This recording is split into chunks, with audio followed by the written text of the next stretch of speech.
You know the saying that the rich get richer? It's because they have assets.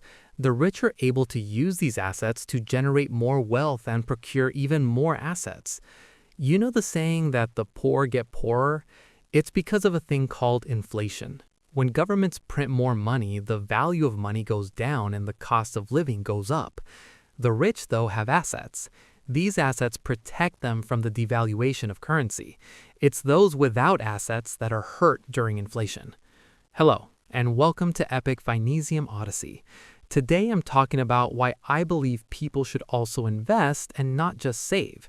And remember, this video is for informational and entertainment purposes only.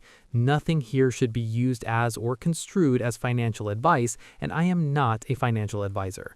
Please do your own research before making any investment decisions. Did you know that the global debt reached nearly $346 trillion? Government debt around the world continues to increase.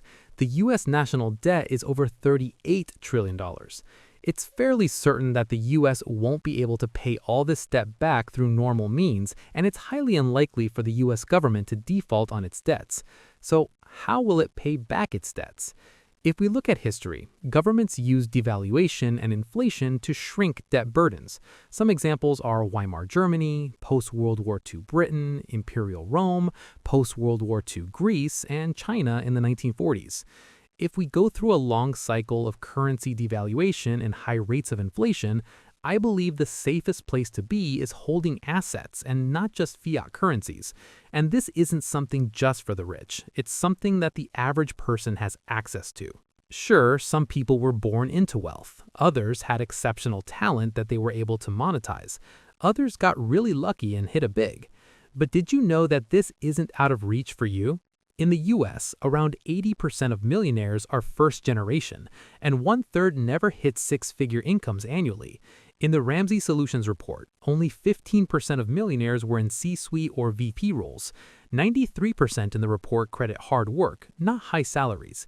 They were able to build wealth slowly through consistent saving and investing. For those in the US, you have access to so many more tools that can help you start investing that are game changers in bringing low barriers to entry.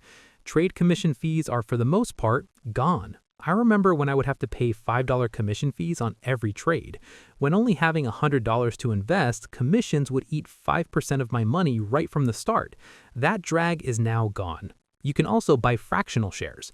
I remember wanting to buy Amazon and Google when I first started, but I couldn't afford their prices back then.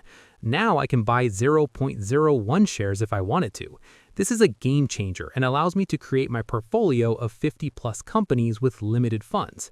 I don't need to buy whole shares. I can buy fractional shares to meet my target portfolio allocation. There are also many more financial products that are now available as well.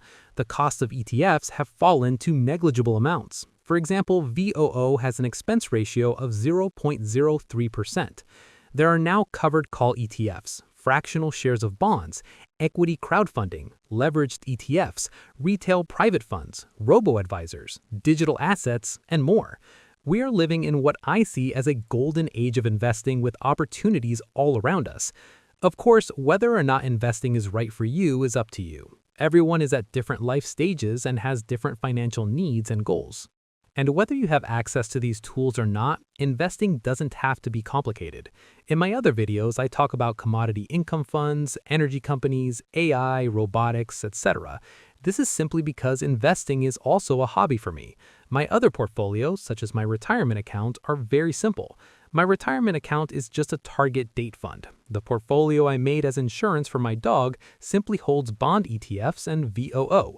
These are just set it and forget it portfolios.